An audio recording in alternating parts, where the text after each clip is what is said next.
Hello, my name is Lee Monroe. I'm head of design at OneSignal. Great to be back at Litmus Live.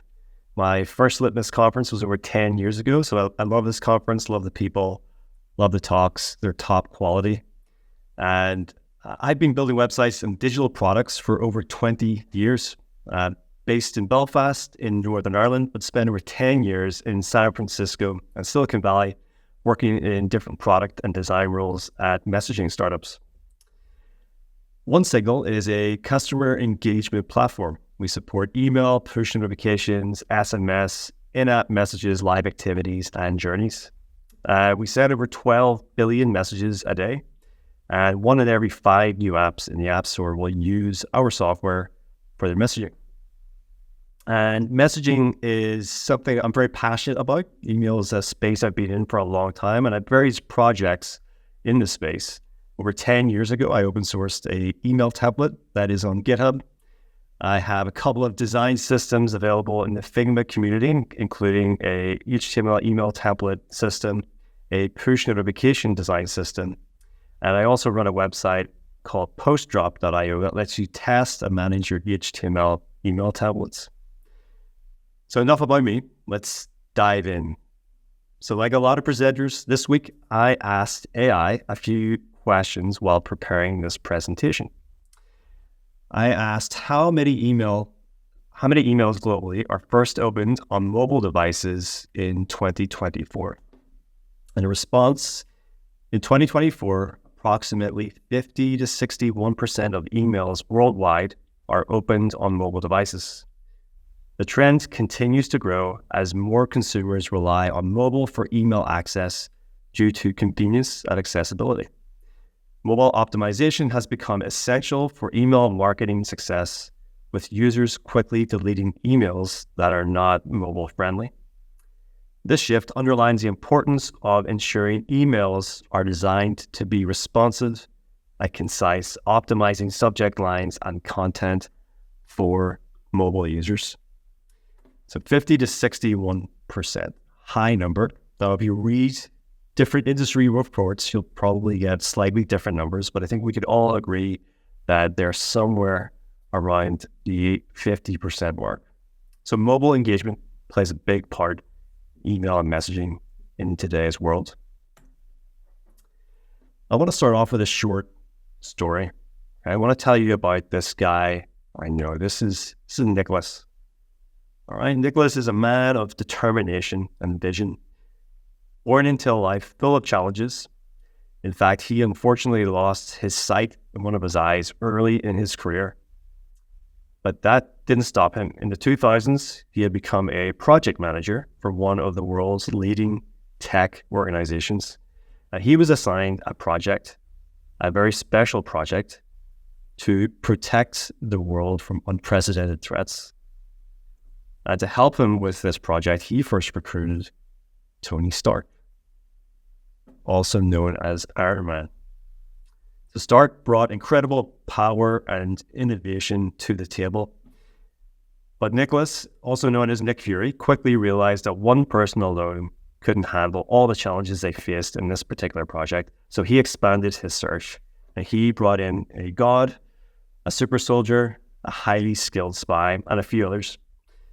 And this diverse group of people became known, of course, as the Avengers. And each member had unique strengths and capabilities. And together they formed a formidable team capable of tackling any project, including defeating the menacing Loki. And this team had great ROI.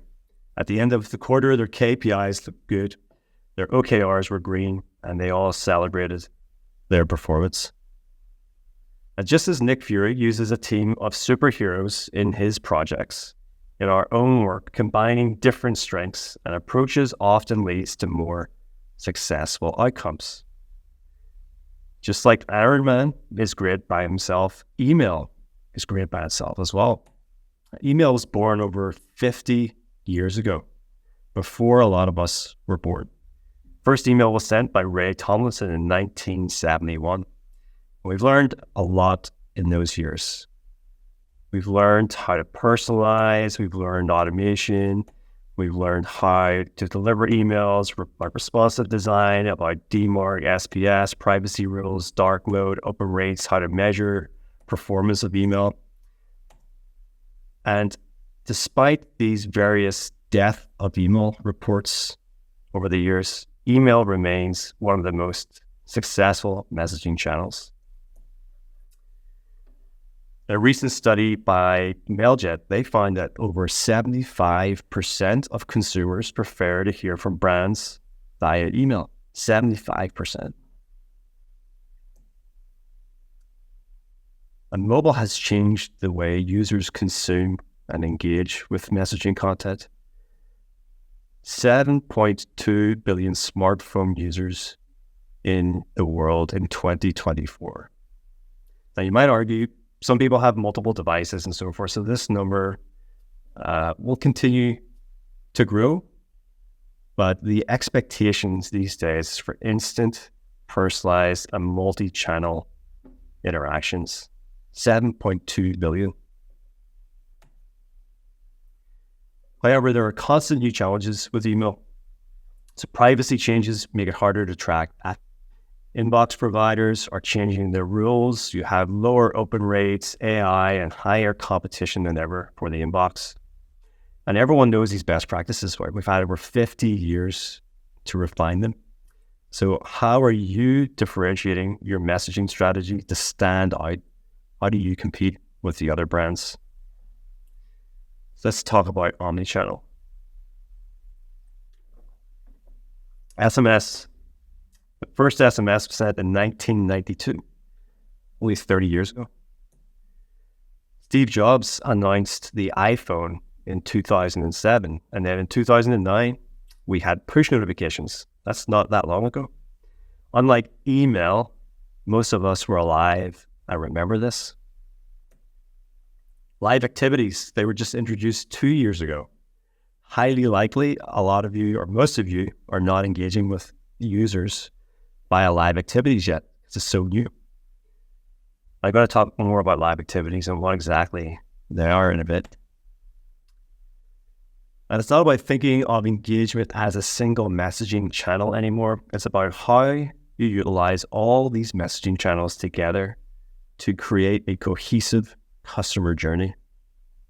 So in a world of many options, rising above the noise is a difference between being an actively used app versus an inactive or deleted one. Mobile push, in-app messaging, live activities, email, SMS, web push. It's all about creating a connected experience. So these connected experiences are synchronized customer interactions across a variety of platforms and devices. They ultimately create an integrated user experience. So, for example, when you order on your laptop and then you get live activity on your smartwatch or your phone to track the delivery in real time, that's a connected experience. So that makes your life easier in a seemingly effortless way. A dynamic, fluid experience that feels intuitive and hyper-personal. And while omni-channel experiences might have wowed us as little as 6 years ago, today they are table stakes if you want to earn your users' trust and loyalty.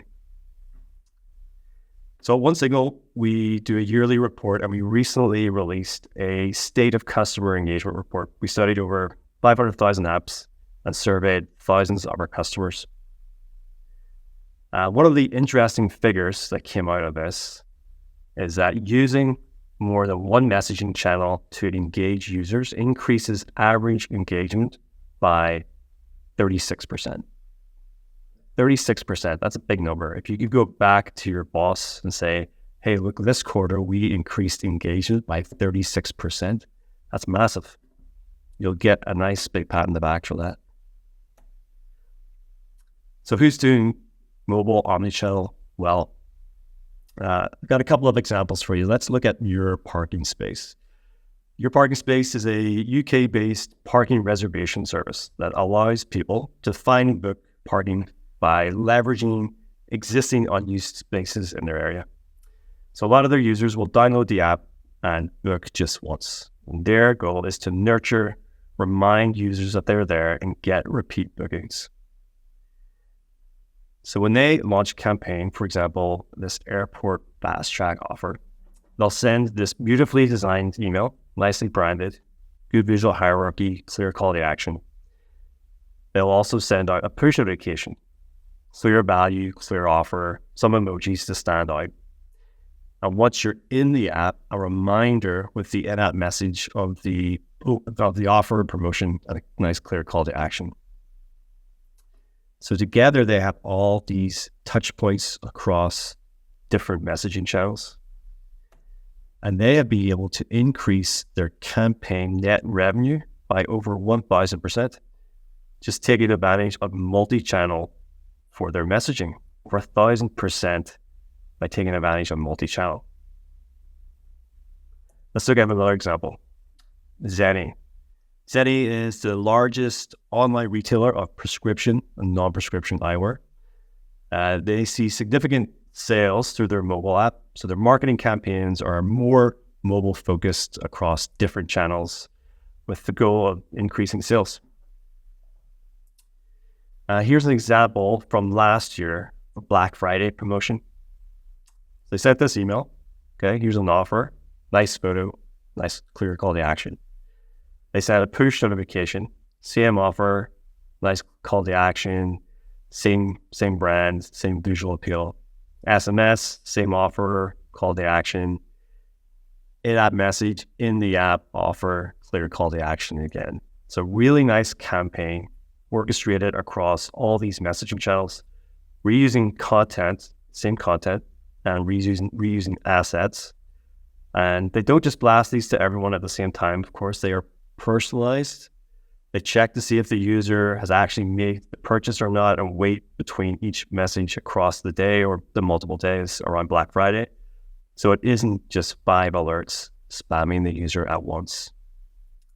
And Zenni have been able to increase lifetime value by 22% with their customers that have opted into these life cycle channels. 22% increase in lifetime value with customers that opt in to these different channels. That's a significant chunk of change. So like I mentioned, every year we analyze data from hundreds and thousands of apps that use OneSignal. And we survey our users across different industries, different job titles to publish our State of Customer Engagement report. So you can scan the QR code here to get that report. We've compiled some of the key learnings and strategies. I'm going to share some of those learnings with you now, but feel free to scan that QR code.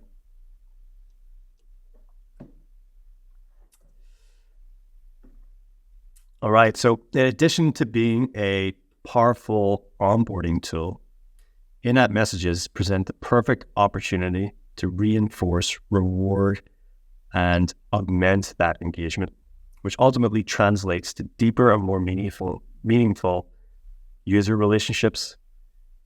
So you can see here the power on in-app messages. Okay, you can see apps that have sent 0 messages, 1 to 5 messages, 6 to 10. That's the sweet spot. Okay, that increases retention. If you missed the initial hype about iOS live activities when Apple debuted this feature back in 2022, then these stats should catch your attention. So Apple's unique interactive push notification enables iOS apps to provide real-time updates to users right from the iPhone lock screen. So without having to open the app, this is a game changer when it comes to user engagement. The relationship between customer acquisition costs, CAC, and user lifetime value, LTV, or LTV to CAC ratio is a meaningful metric because it's a key indicator of profitability.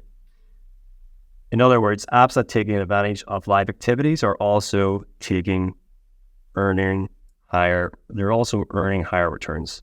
And that makes sense because the channel can keep users engaged even when the app isn't open. I'll talk more about live activities, best practices in a minute. And of course, email still indispensable. it's still a value touchpoint for users, especially for specific types of communication. So for example, you might place an order by a shopping app, but you still expect to get a confirmation email with your receipt. So email is an important touchpoint in the onboarding process and a trusted medium for account security alerts, receipts, other long-form communication. And the fact that apps that use email have higher install-to-purchase rates illustrates the value of sharing promotions, driving users back to an app via email, just like Zenny was able to do in the example we discussed previously. Email and app messaging are rated as the second highest performing channel to push in the first month after downloading an app. Let's take a look at an example here. So BetMate, a football or soccer UK betting app, is another great example of a connected experience at work. So a huge part of their app experience revolves around encouraging users to participate in live bets around matches. So synchronized, timely communication is very important. Their journeys involve email, push, SMS, in-app messages. All these channels work together in tandem to encourage participation at the right moment. And they've seen 600% increases in MAU, monthly active users, 30% increase in new user deposits, cash, 625% increase in user spending per month, and 22% increase in annual sessions per user by implementing these journeys with different channels and targeting their users at the right time. So let's dig into push notifications a bit more. I push around 15 years old, but I know a lot of us are still not taking advantage of it the way we have been email or even SMS. So I'm going to dig into push a little bit more, and then I'll dig into live activities a bit more as well. So when we conducted the State of Customer Engagement report and we interviewed thousands of marketers, 76% said that push is the highest performing channel in the first month after download. Push is the highest performing channel when it comes to mobile. So if you have an app and you're not investing in push already, this is where you want to pay attention. So why push? So push has high opt-in rates, averages of over 60% on mobile across iOS and Android. It does not require handing over personal information like an email or a phone number. It is cheap. So unlike SMS, that can cost you upwards of 2 cents a message. And it is very quick. You can send over 1 million a second. And just like email and other channels, there's lots of use cases for push in your industry. Okay, alerts and reminders, promotions and discounts, driving engagement and conversions, and of course, transactional updates. So lots of opportunities to use push. And I think we're all familiar what a push notification looks like on your own device, but do you really know what they look like across the different systems? So this is an iOS notification, okay? So it has the app icon, it has an image or an optional image. It has the title, the message, and then some optional action buttons as well.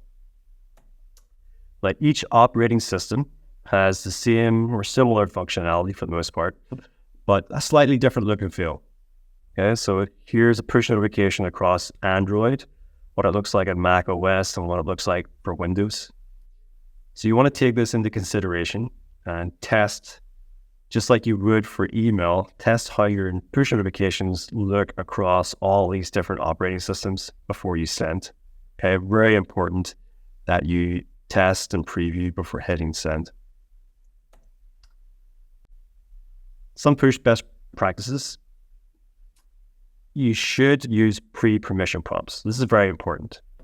We have found that using a pre-permission prompt will improve opt-in rates by 50%. Now, what do I mean by that? So we go back to Zenny. This is what they do. They have a pre-permission in-app prompt telling you why you should subscribe to get offers and discounts via push notifications. When you tap turn on notifications, then you get the native iOS opt-in prompt. Okay. Now you only get one chance with the native prompt. If a user says don't allow, then you cannot display this again. So that's why you want to take advantage of the in-app prompts, the pre-permission prompt, because you can show that as many times as you like. So if a user says no thanks at this point, maybe a week later, you want to prompt them again. And at that point, they do want to turn on notifications. Okay, so very important. When it comes to push, you want to be timely, relevant, and precise. You want to make sure your content is valuable and aligns with what the user opted into. Use emojis, add some delight and character to your messages. We find that using emojis does help increase click-through rate, especially when used in the title, but not necessarily in the content, which is interesting, which leads me to my next best practice, A/B test. So always be testing, experimenting to figure out what works with your audience. Personalize, like all messaging, make it about them and the things that they care about. And use urgency and fear of missing out to help get those clicks. Segment your audience, okay? Base it on their previous behavior and preferences that they've opted into. And schedule for their time zone. Okay? You want to be sure that you don't send messages that are disturbing them during the night. Okay. All right, so that's push. Let's look at live activities, right? This is the younger channel of those that I've presented here today. 2022 is when live activities came along with iOS, and it still feels like we're at the early adopter stage of live activities. So let me show you some examples. So retention is a competitive sport. Live activities helps apps rise to the top. So we've seen customers that report that live activities drive more app traffic and get more users consuming their content.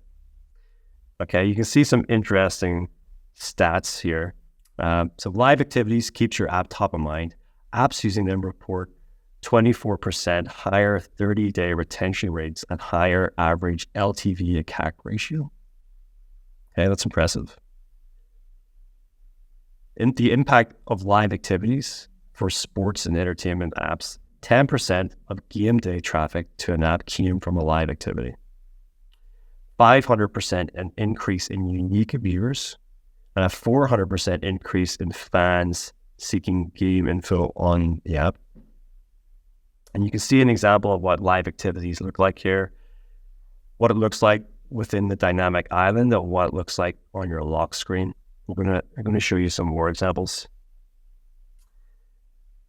So it's worth addressing just why implementing live activities is worth the time and consideration. So what can live activities offer your engagement strategy that you don't benefit or get from other channels like push? Beyond the app engagement, so an app doesn't need to be open in order to initiate a live activity. So this is a great channel to reach a wider audience. A stickier experience, live activities maintain a persistent presence on the lock screen and within the dynamic island, which can keep users more engaged with ongoing activities and events. Frictionless UX, so live activities provide continuous real-time updates on the lock screen on the dynamic island, keeping users constantly informed. Increased interaction, users can interact with the live activity like tapping it or expanding the view. And more customization options. iOS marketers and developers can incorporate rich media elements such as images, animations, interactive buttons to make live activities more engaging. A couple of different types of live activities. So you have personalized one-to-one type live activities. So that's like a ride-sharing app or a food order. It's very specific to you, the interaction that you have had with it. And then there's multiple devices like sports or live events that these apply to everyone. And sports apps have been early adopters of live activities and have been quick to reap the rewards. But live activities is relevant beyond that single use case. So apps are using live activities to track real-time deliveries, provide updates and info for live events, gameplay, market fluctuations. Apps are using live activities to provide real-time updates as one dynamic notification, as opposed to many, creating a more seamless and intuitive experience. Some examples of great sports apps in the wild using live activities: Box, a Formula One app, you can follow the race. The NFL app, you can follow live scores. ThoughtMob, Premier League football or soccer app, you can get the live scores. And MLB app, you can get the live scores. And they're all doing this today already. And I have to say, this is very convenient when I'm following my favorite teams or following the one race. It's great to just be able to glance at my phone and not have to worry about getting constant notifications about what's going on. Apple News Plus is another great example here. So with primaries and elections this year, this is a great use case to show what is happening live on an iPhone lock screen, again, without having to interact with it or without having to receive multiple messages about what's going on. Some information about live activities. So it's on iOS. So it was introduced as part of iOS 16.1. They can start in the background as of 17.2. So that is another very powerful, useful way to utilize this channel. And they live for 8 hours with 2 hours buffer side each side. Okay, so they don't persist there forever. Once you start, you've got 8 hours basically before they disappear. So we've established why live activities are valuable. Let's dig into some of the best practices. So live activities are best suited to events and tasks that have a clearly defined start and end. So for example, delivery commences when you place an order and ends when that order is delivered to you. So rideshare begins when you request a car and ends when you reach your destination. A sports game has clearly defined beginnings and endings. That's why the likes of MLB, NBA, NFL, they have been some of the quickest adopters of live activities. Live activities should always provide value to your users. So this is not the place to display ads or dedicated promotional content. So users are already accustomed to receiving only critical information through live activities. So generalized promotions are going to stick out like a sore thumb. If you do include promotions, not recommended, but there may be value in certain specific use cases, ensure they are intrinsically tied to the event or the task in question. To increase engagement with live activities, add gamification elements to display reward progress or deliver breadcrumb value.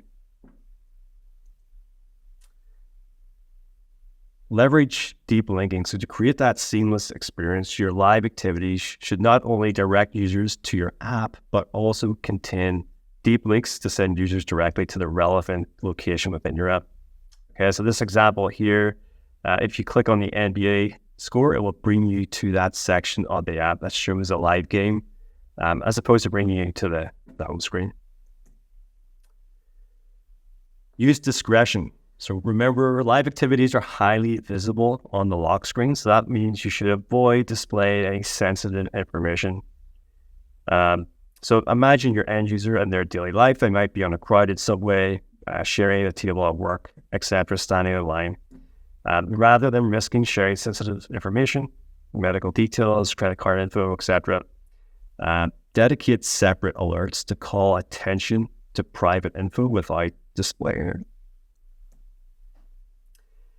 Make the first impression count. Okay, so when new users receive their first live activities from your app, they are prompted to allow or not allow all future live activities. So you want to make sure that you've hit all the best practices so that first live activity is sweet, and make sure it meets expectations for your end users. Consider the presentation. So live activities are displayed in three primary presentation types. There's compact, minimal, and expanded. So the compact presentation only allows like small spaces on the left or right sides of the phone camera. So make sure to present only the most important live activity information to take advantage of that limited space. And follow Apple's guidelines. They have a lot of good, detailed, structured guidelines to help you design these. Here's a compact example from MLB with those guidelines applied, right? So very minimal, but very important information that I can follow from my dynamic island. Remember dark and light mode. So Apple's system by default assigns a light color background for light mode and a dark color background for dark mode respectively. So when applying custom color backgrounds, verify that it's lightened or darkened accordingly for both modes, or consider using different colors altogether for each mode. Okay, so let me leave you with some key takeaways. Connected experiences are built with an omni-channel strategy. Personalization is the key to creating connected experiences that resonate. Every business must add touchpoints, channels to their engagement strategy. Onboarding is essential for building loyalty and engagement, and email is still one of the most trusted performing channels. If you're not combining email with other channels, you're missing out on building a robust omni-channel customer relationship. And remember, Nicholas, combining these different strengths and approaches often leads to more successful outcomes. So you can learn more about what we've discussed and dig into relevant examples in our annual State of Customer Engagement 2024 report. You can get that here. And my name's Lee Monroe. Thank you for your time.